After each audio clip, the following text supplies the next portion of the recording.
Paano kung yung 100 pesos mo lang noon ay naging bilyon-bilyon na ngayon? Yan ang kwento ng mga legit rags to riches sa ating bansa. Ito ang 5 bilyonaryo na lumaking mahirap. Nako, yung number 1, sobrang mai-inspire at maiiyak ka. Number 5, Julie Gandionco. Kita mo to, sari-sari store vendor lang ito noon, pero ngayon, nagmamay-ari na siya ng pinakasikat na bake shop dito sa Pilipinas. Siya si Julie Gandionco, the famous name behind the Julie's Bake Shop. Actually, marami rin pinagdaanan si Julie bago niya nakamit ang success na ito. From a canteen worker, na-notice niya na in demand ang tinapay, so at the age of 50, she decided to take risk gamit ang puhunan niyang 19,000 pesos lang at nagpatayo siya ng kanyang unang panaderya. Ang pangalan ng panaderyang yon, Julie's Bake Shop. This was 1981. And luckily, naging patok ito sa lahat, and cut to present, meron na itong 522 outlets nationwide. At si Julie, isa na ring ganap na multi-billionaire ngayon. Ang kanyang net worth, tumataginting na 12.2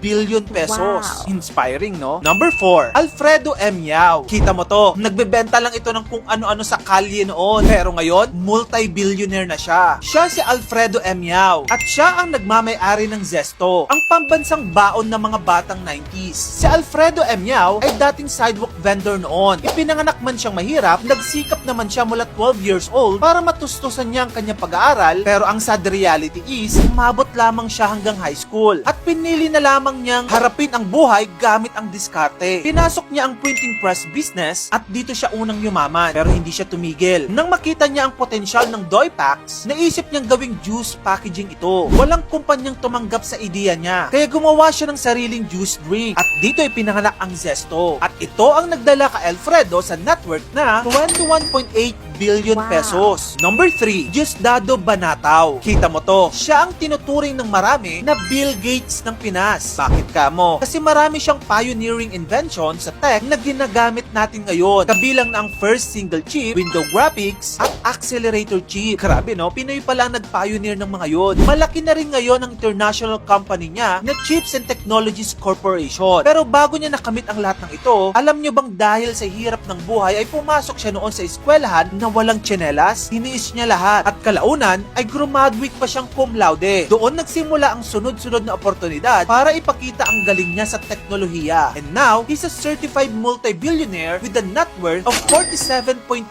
billion pesos as of 2024. Grabe, kahanga-hanga tong si Diosdado. Number 2, Mariano K. Kita mo to, alam mo bang ang laman lang ng bulsa niya noon 100 pesos. Pero ngayon, siya na ang nagmamay-ari ng pinakamalaking drugstore dito sa Pilipinas. And that drugstore is Mercury Drugstore. Ano ba naman kasi, kahit saan ka pumunta, talagang may makikita kang Mercury. At guess what kung ilang branches na mayroon siya ngayon? 1,200 branches na nationwide. Si Mariano K noon ay nagsimula bilang empleyado ng isang drugstore kung saan niya natutunang magnegosyo ng pagtitinda ng mga gamot. Dahil sa mataas na demand ng antibiotics, ginamit niya ang 100 pesos na kapital noon para magtinda ng mga antibiotics sa lamang ang isang kariton. Sa kita niya, itinayo niya ang unang Mercury Drugstore noong 1945. Pumanaw siya sa edad na 96 years old, leaving a net worth of a staggering 50.8 billion pesos at ngayon, mga anak niya na ang nagmana ng kanyang butika. Grabe no, ang swerte ng kanyang angkan. Number 1, Socorro Ramos. Kita mo tong 101 years old na matandang ito? Alam mo bang mula sa 211